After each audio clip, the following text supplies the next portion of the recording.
Hi guys, this is Jake from Canadian Cutting Edge. This is the Ruike P135 SF, a large all steel, well not quite all steel, there's a G10 backspacer, sent to me by Ruike Canada. They ship to the United States or Canada, so keep on watching. If you live in another country, just look for Ruike yourself. These knives are really, really nice. I'm telling you, the newer knives coming out for Ruike are just awesome. This knife is phenomenal. I recently listened to the review by Kevin Cleary, and he really likes this knife an awful lot. I was actually going to post I was going to record my video the same day that I saw him post his. So I'm recording this just a little bit later, and I'll post it later. Instead, you probably saw the video for the P841L. And this guy is coming about a week after that. I love the blade shape. The handle shape is really good looking, and it feels really, really good in hand. I like this clip point. Some people might be tempted to call that a reverse tanto or something, but we've got a nice swedge there, and then a big belly, high flat saber grind, and short flat area up here if you have a sharpening system that you clamp onto. That works really nice. But this beautiful, simple satin finish, just accented by these bevels. Really, really nice. And the working side is quite good looking as well, but nothing quite like that show side. That is a beautiful, beautiful knife. So if you'd like to learn more about this awesome knife, stick around for the full review.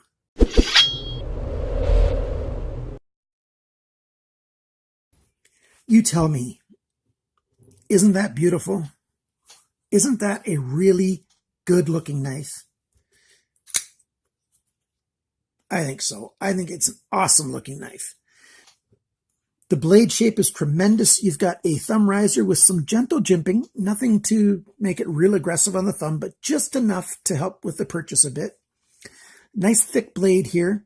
And then you've got a clip point here, some nice swedging done on either side to just set off, the look of that knife very, very well. And then we've got the grind lines coming down this way, across the flat, and then across the saber grind here, the flat grind here. Those grind lines are going the same way. Sets it off really, really well. And then you've got that cutting edge all the way down. It's all belly until right about here. And so the last inch, the last 2 centimeters and a bit are flat here. Nice sharpener's choil, Spanish choil, whatever you want to call that there.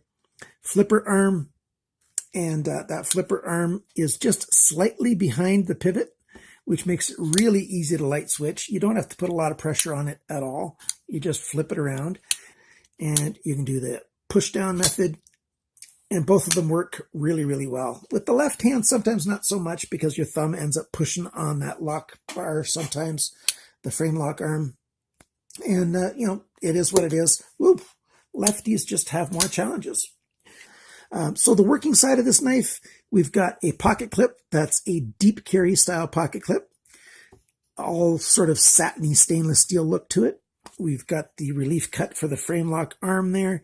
We've got this switch slider thing right here. They call that their Beta Plus lock.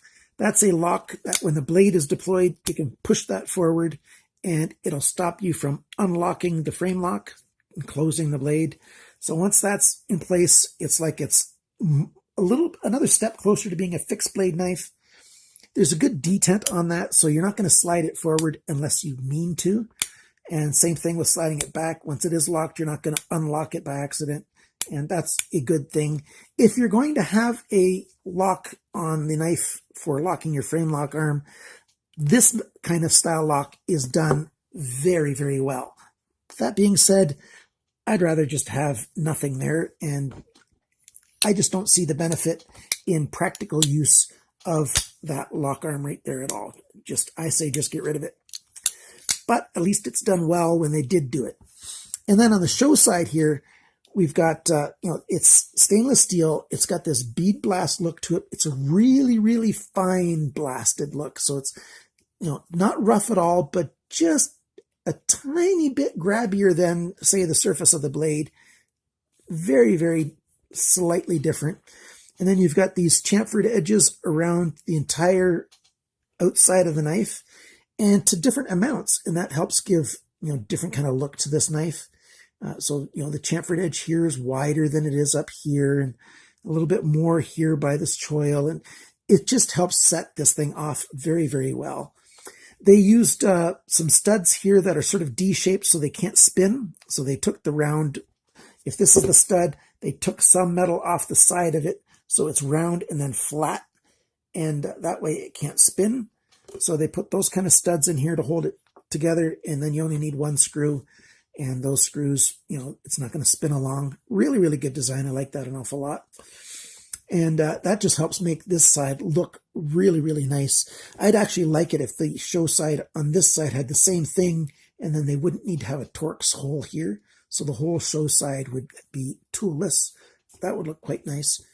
And right now, on both sides of the pivot, it's the same thing, Torx, and it works really, really well. All the screws are Torx, so that's a good thing. You don't need any kind of strange tools. Very slight little cutout jimping here for the frame lock release.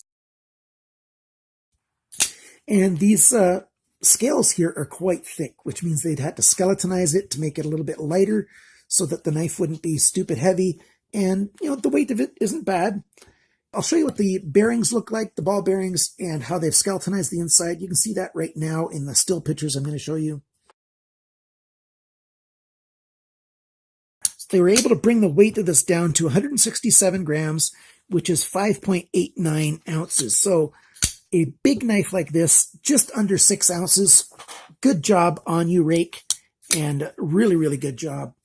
You can buy this knife from Ruike Canada. They sent this knife to me at a discount so that I could review it.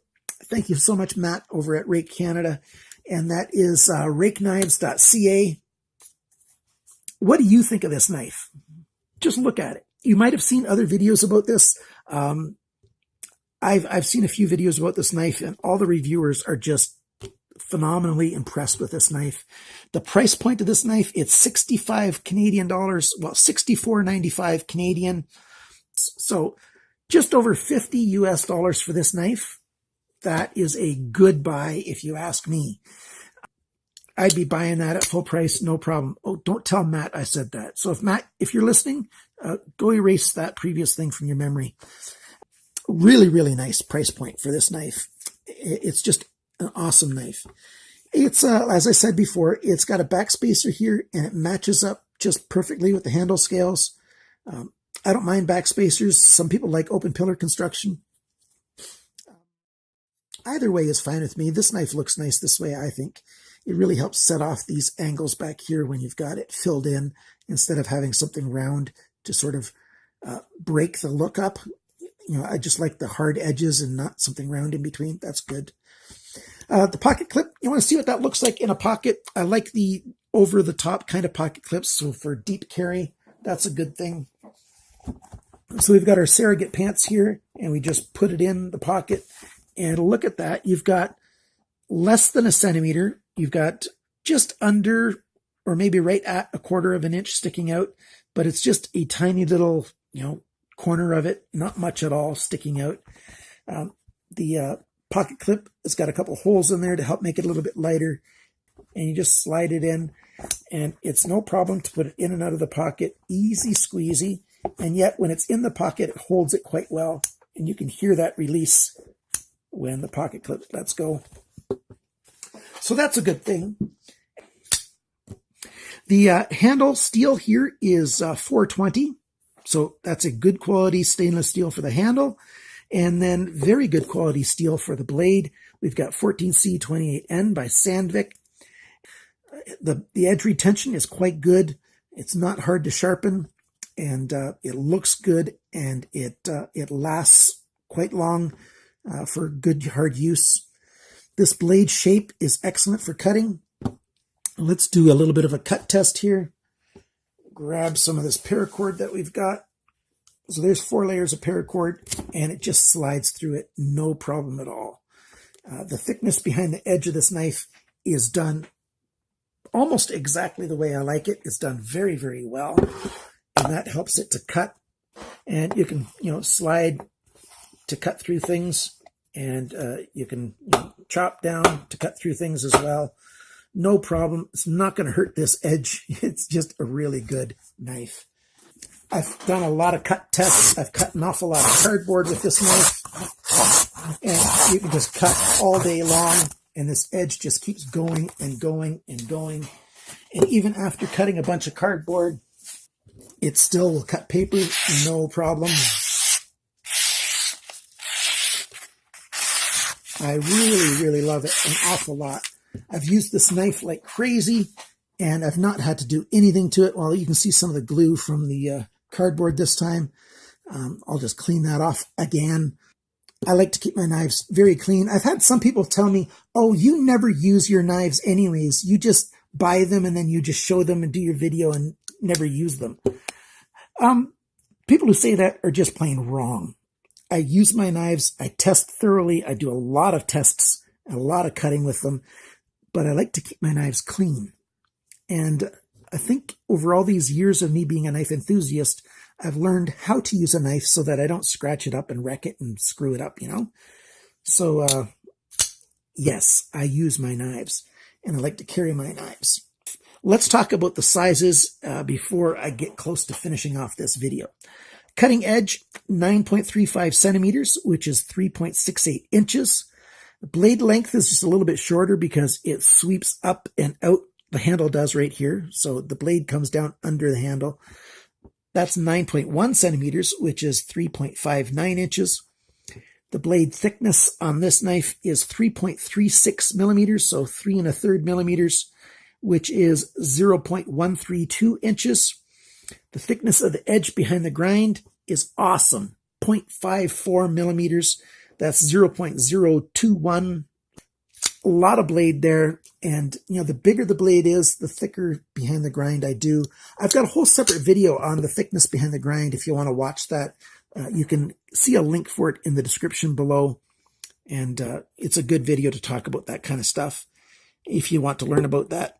Let's talk about the handle sizes. Handle length is 12.23 centimeters, which is 4.82 inches. The grip area is 10.23 centimeters, which is 4.03 inches. So you can put a hand that's extra large on this knife. I've got a large hand exactly bordering on extra large for North American sizes. And so there's room on this hand for more hand. There's room on this handle for more hand.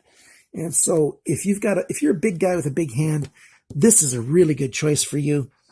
The handle thickness, not counting the pocket clip, is 1.15 centimeters, which is 0.454 inches. So just under half of an inch thick. The total length for this knife is 21.33 centimeters, which is 8.4 inches. Yeah, she'd be big. 8.4 inches, almost 8.5 inches. 167 grams, which is 5.89 ounces. Like I've said before, just under 6 ounces. And that's not bad for this size knife. I'm not complaining about the weight at all. I already talked about the price. I really like this super smooth action, and they've got a really good warranty. You can read the warranty for yourself. I'll have a link to the warranty description on their website in the description below, so you can check that out for yourself. This is a very, very nice knife. If you're looking to treat yourself, if you're somebody who basically buys low-cost budget knives and you want to treat yourself a little bit, this guy's just over $50 US in value. So it's a treat that you will be very, very happy with if you do that. Check out their website. They've got all sorts of knives. Check out my channel for a few other rake knives that I have reviewed, and I'll be reviewing more of them. I'm going to try to review every rake knife that comes out there because I just can't see a bad one yet.